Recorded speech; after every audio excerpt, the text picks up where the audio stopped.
morning dear students. Last time already I have discussed to you solution of quadratic equation with complex roots. देखिए इसमें अभी I will discuss two more questions on the same topic, that is quadratic equation with complex roots. Process is the same. General form of quadratic equation, compare it with this general form. A is equal to root 3, B is equal to minus root 2 and C is equal to 3 root. Then discriminant B square minus 4AC minus square root 2 whole square 4 into root 3 into 3 root 3. That is 4, that is 2 minus 3 3s are 9, 4 are 36, that is minus 34. Since b is less than 0, roots are complex. अब question आता है ये complex roots क्या हैं? For that x is equal to minus b plus minus square root of b square minus 4ac upon 2a. This formula is known as the quadratic formula, or we can say Dharacharya method. Now the minus minus square root 2 plus minus square root of b square minus 4ac, इसकी total value आपने calculate किया, that is minus 34. This is minus 34. Directly we can use, that is 2 into root 3. Now root 2 plus minus, इसको हम लिख सकते हैं 34i square. In place of minus 1 we can replace from I square, that is 2 root 3. Then square root 2 plus minus, this is I root 34. I root 34 and upon 2 root 3. Now this is the value. ये आपके पास value है जिससे कि आप इसके root को यहाँ पर कैलकुलेट कर सकते हैं. आप चाहो तो इसको आप सेपरेट करके ले सकते हैं. Root 2 plus I root 34 upon 2 root 3 and that is square root 2 minus I root 34 upon 2. चलिए आइए, now I will discuss you one more problem. After that the chapter is over. ये चैप्टर आप लोग का फिनिश हो गया है और इसमें से जो टॉपिक मैंने आपको नहीं कराए हैं वो आपके रिड्यूस हो चुके हैं. Polar form of complex number reduce है, square root of a complex number reduced है, and cube root of unity that is also reduced part. जितना आपके सिलेबस में है वो सब कंप्लीट आप लोगों को करा दिया गया है. अब यहाँ तक आप लोग एक्सरसाइज अपनी 2D तक सारे क्वेश्चन फिनिश कर लीजिए और I will discuss to you new chapter जो आपने अभी तक नहीं पढ़ा है. उस चैप्टर को मैं अब आप लोगों को स्टार्ट कराऊंगा. +3 is equal to 0.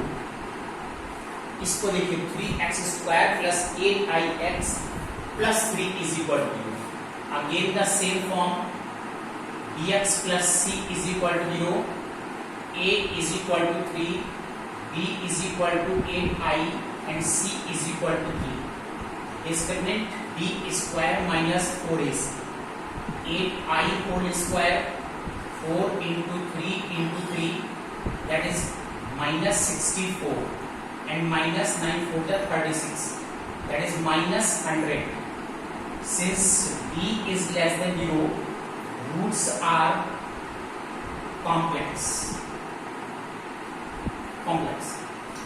Then x is equal to minus b plus minus square root of b square minus 4ac upon 2a minus 8i plus minus, ये वैल्यू आपने minus 100 निकाली है, this is 2 into 3.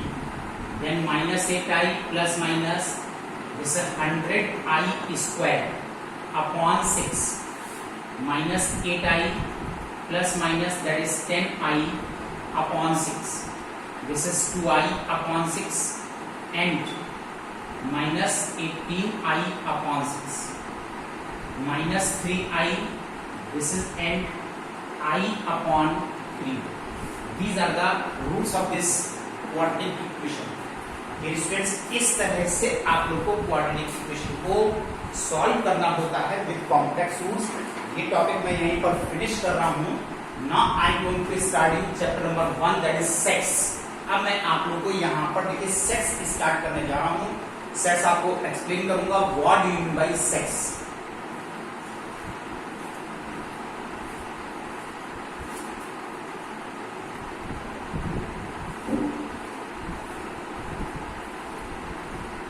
Dear students,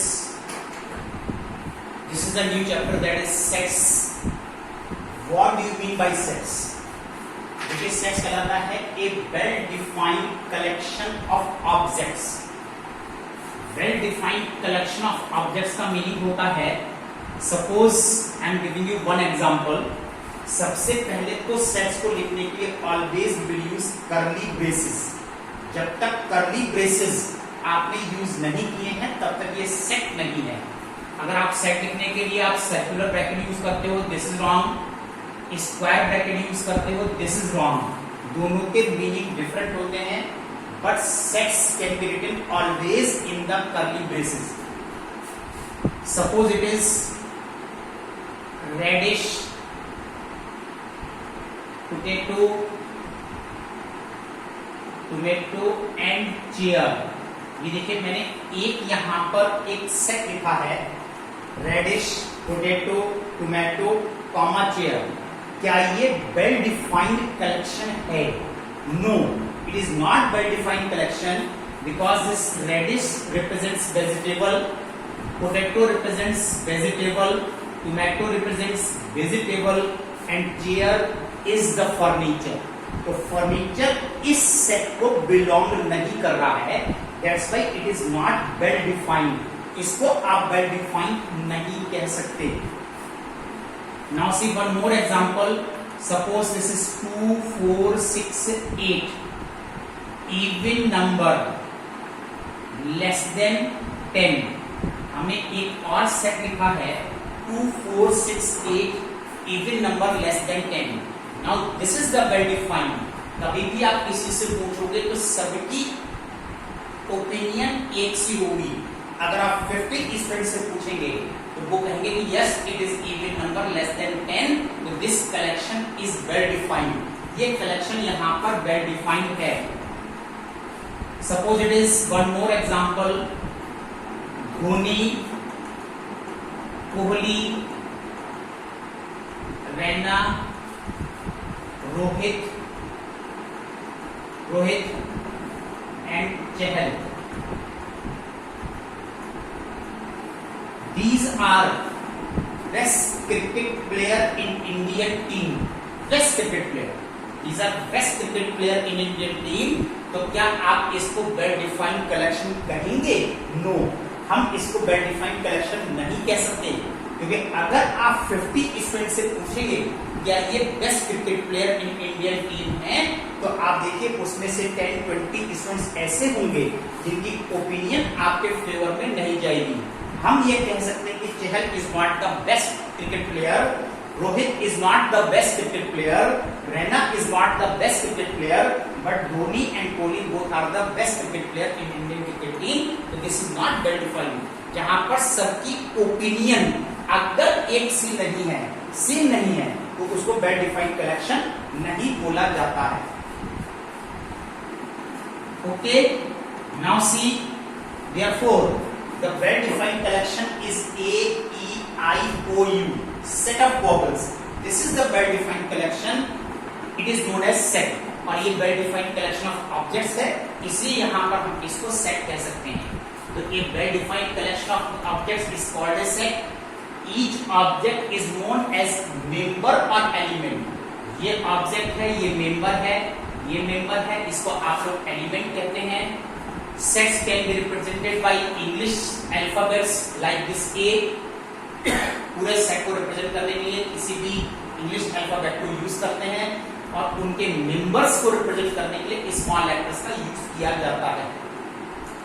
if A is the member of the set A, तो लिखा जाता है A belongs to set A। ये sign कहलाता है बिलोंग्स टू।